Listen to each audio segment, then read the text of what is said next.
Salut à tous, j'espère que très bien. Donc aujourd'hui, tout simplement, on se retrouve pour le débrief opposant le Barça à Grenade. Donc match nul très décevant. Comme vous savez, Grenade, ça restait la 19e équipe de Liga. Donc franchement, très grosse déception. On s'attendait tous à une victoire, bien sûr, peut-être 2-0, 2-3-0. On a fini sur un 2-2, notamment avec un premier but à la 17e seconde marqué par Grenade. Donc je suis vraiment dégoûté, mauvaise performance de nos joueurs globalement. Donc on va revenir un petit peu sur tout ça. Donc ça le 2, comment ça va se venir et les caisses du comme d'habitude. Bonne vidéo à tous. Donc voilà, on va déjà commencer par débriefer sur la composition avec Artegan dans les cages, Cancelo, Koundé, Christensen, Baldé qui ont été alignés. Donc c'est la défense à laquelle je m'attendais un petit peu, même si je préférais que ce soit Sergio Roberto et Marcos Alonso qui soient alignés afin d'éviter les blessures. Gundogan, Gavi et la première titularisation de Ferman depuis le début de saison, et on attaque comme à notre habitude au vu des blessés, etc. Lamine Yamal, Ferran Torres et Joao Félix bien sûr. Donc en soi c'était une composition assez bonne, c'est ce qu'on pouvait s'y attendre, hein. Franchement rien à dire là-dessus, la meilleure compo qu'on pouvait s'y attendre, celle qui normalement devait nous ramener à la victoire bien sûr, mais malheureusement ça s'est pas passé comme prévu, désillusion totale. On fait un match nul, donc je suis vraiment dégoûté. Donc voilà, on doit résumer un petit peu globalement. On se prend un but très rapidement en début de match avec une faute de Gavi qui perd un ballon qui est direct de l'autre côté. On voit Grenade qui contre-attaque et qui réussit à marquer un superbe but malgré malheureusement Ter Stegen n'a rien pu faire face à cette balle. Voilà, on a une équipe qui a posé les bus comme à notre habitude, faudra s'y habituer parce que voilà, on sait que le Barça ça reste une grosse équipe en Liga et la Liga ça reste un championnat avec pas mal de petites équipes. Donc poser le bus avec 5 défenseurs au minimum contre nous. Donc voilà, c'était assez compliqué, on galérait devant avec les défenseurs, on n'est pas forcément habitué à ces compositions là. Sinon en face on avait un Zaragoza qui était vraiment énorme, qui a mis un doublé. Franchement c'était Messi Prime de l'autre côté, vraiment un très bon joueur qui a vraiment humilié Ter Stegen, qui a humilié. Franchement respect, même si je suis quand même dégoûté. Et un gardien en face qui a été énorme, c'est Casillas Prime, donc franchement dégoûté aussi. Donc voilà, on a vu qu'on savait pas trop centrer, c'est assez compliqué, notamment les corners de Gundogan qui étaient pas forcément très bien tirés, les centres de Baldé qui étaient pas très bien tirés malgré la passe décisive quand même qu'il a faite à Sergio Roberto qui est très bonne aussi. Mais globalement on voit que les centres on galère un petit peu, c'est assez compliqué.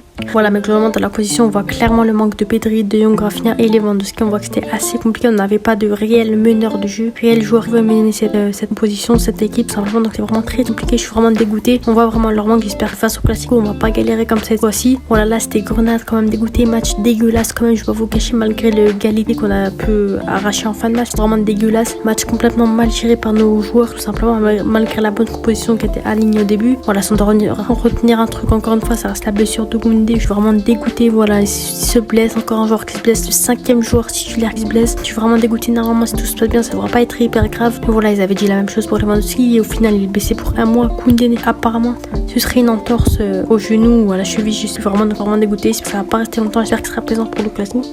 Mais globalement voilà, il a été blessé, Koundé, je suis vraiment dégoûté. Sinon on a Lamine Yamal qui a marqué son premier but, c'est un record de but, ça reste le plus jeune joueur de l'histoire à marquer en Liga. Franchement très contente pour lui, ça reste un truc qu'on pourrait retenir aussi. Voilà, et sinon si on doit passer sur les notes, on a Ter Stegen, je lui mets une note de 3 sur 10. Malheureusement il a pas très bien géré, il se prend des buts très bêtement et sinon il reçoit beaucoup de tirs, mais à part ça, mais c'est un match assez compliqué pour lui. Cancelo je lui mets 5,5 sur 10. Globalement c'était assez bon, même si quand même c'était assez compliqué, il perd des ballons, il joue trop avec le ballon. Voilà, c'est un petit peu compliqué pour lui. Koundé je lui avais mis 4 sur 10 malgré le fait qu'il soit sorti sur blessure un peu avant la fin de la première mi-temps. Je lui ai mis 4 sur 10, pas forcément son match, il se fait dribbler bêtement par Zaragoza, c'était assez compliqué pour lui, il a pas pu forcément tout gérer. Donc voilà, malgré sa blessure je lui ai mis un 4 sur 10. Christensen je lui ai mis 5 sur 10. Globalement c'était assez correct, on va dire, on l'a pas beaucoup vu, mais globalement c'était pas mauvais non plus. Baldé je lui mets 6,5 sur 10 malgré le fait qu'il perd pas mal de ballons, etc. Il fait quand même la passe D, il est présent facilement défensivement, franchement rien à dire là-dessus. Gundogan je lui mets 5 sur 10. Au début c'était assez compliqué, on le voyait pas du tout, on le voyait que sur les corners, mais globalement en fin de match, en deuxième mi-temps, c'était un petit peu meilleur, on le voit un peu plus, il fait plus de ballons, plus de passes, plus de choses intéressantes, donc rien à dire là-dessus. Gavi là c'est assez compliqué, je lui ai mis 4,5 sur 10 pour Gavi. Voilà, match très compliqué depuis le début de saison pour lui, c'est le premier match où vraiment on voit en galère, c'est lui, il est fautif sur le premier but, il fait pas grand chose, il perd pas mal de ballons, pas mal de fautes, c'était assez compliqué pour lui, il fait des mauvaises frappes, etc.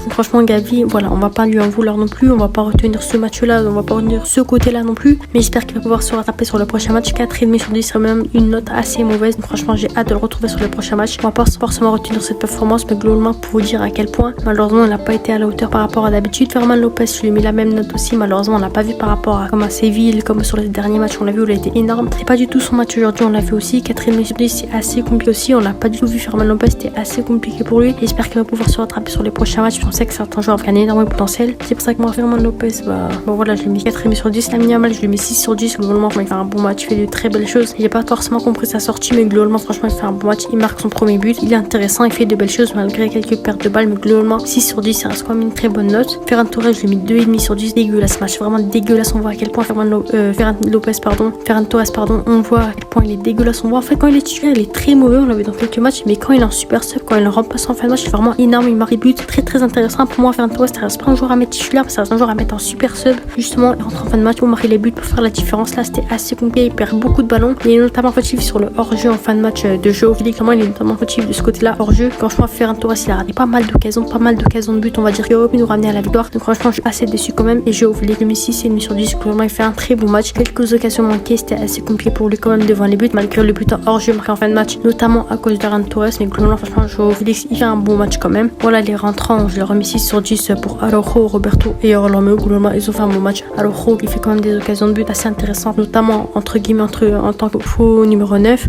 Roberto qui marque le but de l'égalisation. Donc franchement, rien à dire là-dessus. Et Orlando qui pour moi fait une très bonne entrée aussi. Franchement, rien à dire là-dessus. Donc voilà, n'hésitez pas à vous abonner et à liker. C'était à la prochaine. Ciao.